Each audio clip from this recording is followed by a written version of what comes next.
गांव के बीचों बीच महेश्वर का बहुत बड़ा घर था। खानदानी अमीर होने के कारण घर में पैसों की कोई कमी नहीं थी, पर उस बड़े से घर में महेश्वर और उसका एक नौकर यही दोनों रहते थे। इसलिए वो पैसों को दान कर देता। गांव के लोग उसे बहुत मानते और उसकी इज्जत भी करते। दिन भर लोगों का आना जाना होने के कारण उसका दिन काम और दान में निकल जाता था, पर रात को उसे बहुत ज्यादा अकेलापन महसूस होता।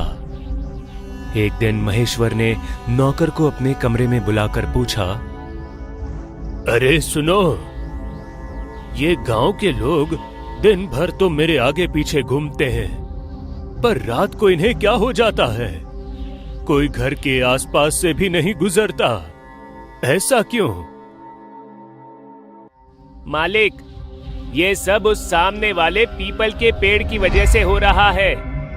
गांव के सभी लोग उस पेड़ से डरते हैं। भला क्यों? क्योंकि गांव वालों का यह कहना है कि रात के समय उस पेड़ पर एक चुड़ैल का सिर लटकता दिखाई देता है। क्या बकवास है, ऐसा कुछ नहीं होता। नहीं मालिक, ऐसा ही है। कुछ दिन पहले मैं गलती से रात को बाहर चला गया था और अचानक मेरी नजर पीपल के पेड़ पर पड़ी। मैंने देखा कि जमीन पर किसी के सिर की परछाई पड़ी है। मैं डर के मारे भागा और सीधा अंदर आ गया। अरे तुमने कुछ और देखा होगा डरपोक। नहीं मालिक। अरे चुप, जाओ यहां से। नौकर वहां से चुपचाप निकल गया। महेश्वर अपने कमरे की खिड़की से उस पेड़ को देखने लगा। नौकर की कहानी की वजह से आज उसे वो पेड़ थोड़ा अलग नजर आ रहा था। चुड़ैल का सच जानने के लिए उसने खुद उस पेड़ के पास जाने का फैसला किया। महेश्वर धीरे धीरे उस पेड़ की तरफ बढ़ रहा था। वो पीपल का पेड़ चांद की हल्की रोशनी में बिल्कुल शांत और डरावना दिखाई दे रहा था। जैसे ही वो पेड़ के थोड़े नजदीक पहुंचा, उसे जमीन पर कुछ साया सा दिखने लगा। वो थोड़ा डर गया, पर हिम्मत करके आगे बढ़ता रहा।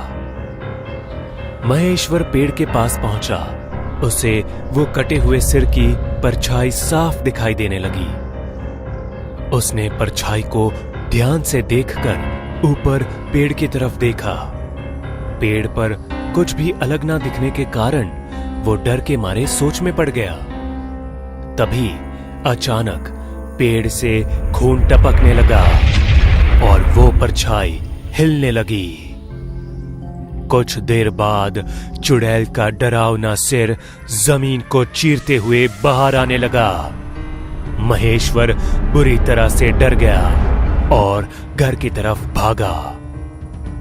चुड़ैल के सिर ने महेश्वर का पीछा किया, पर पेड़ की परछाई के बाहर वो नहीं आ पाया। महेश्वर हांफते हुए घर के अंदर पहुंचा। नौकर महेश्वर को देखकर डर गया। अरे क्या हुआ मालिक? वो चुड़ैल का सिर मेरा पीछा कर रहा था। आप इतनी रात को बाहर गए ही क्यों थे? आपको कहा था ना मैंने। महेश्वर बेहोश हो गया। अगली सुबह महेश्वर उठकर खिड़की से उस पेड़ को घूरता रहा। इस चुड़ैल के सिर का कुछ करना पड़ेगा। इस पेड़ की वजह से ये सब कुछ हो रहा है। अगर ये पेड़ ही ना रहा तो? हाँ, इस पेड़ को ही यहां से हटाना होगा, तभी वो चुड़ैल यहां से जाएगी। महेश्वर ने गांव वालों की मदद से उस पेड़ को वहां से हटा दिया। पूरा गांव महेश्वर की जय जयकार करने लगा, उसे दुआएं देने लगा। अरे महेश्वर साहब, आपका बहुत बहुत शुक्रिया। आपने उस चुड़ैल को जड़ से मिटा दिया। सही कहा, इस चुड़ैल ने हमारा रात को बाहर निकलना बंद कर दिया था। साहब, आप हमारे लिए और इस गांव के लिए भगवान हैं। अब आप सब लोग आराम से रात को घूम सकते हैं। डरने की कोई बात नहीं है। सब लोग अपने अपने घर चले गए। महेश्वर भी अपने घर चला गया। रात हो गई। चांद की रोशनी बिल्कुल ना के बराबर थी। महेश्वर अपनी खिड़की से उस पेड़ वाली जगह को देख रहा था। तभी नौकर आके बोला, मालिक, आपको कुछ चाहिए? नहीं, जाओ, सो जाओ तुम। नौकर वहां से चला जाता है। महेश्वर बड़ी खुशी से सोने चला गया। आधी रात हो गई। सारा गांव गहरी नींद में सो रहा था। तभी अचानक महेश्वर के कमरे की खिड़की खुली।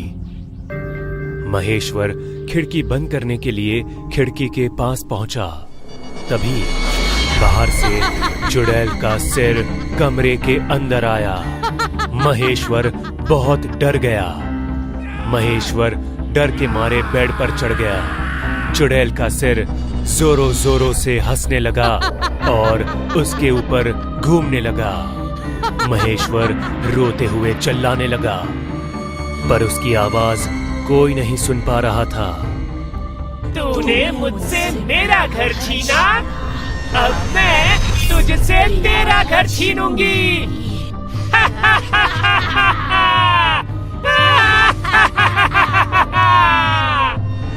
चुड़ैल का सिर खिड़की से बाहर आकर घर के ऊपर चारों तरफ घूमने लगा और घूमते घूमते बड़ा होने लगा। वो सिर अब और भी भयानक होने लगा।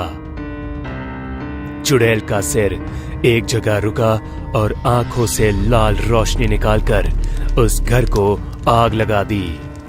अंदर से महेश्वर और उसके नौकर की चिल्लाने की दर्दनाक आवाजें आने लगी। वो सुनकर चुड़ैल और जोर से हंसने लगी।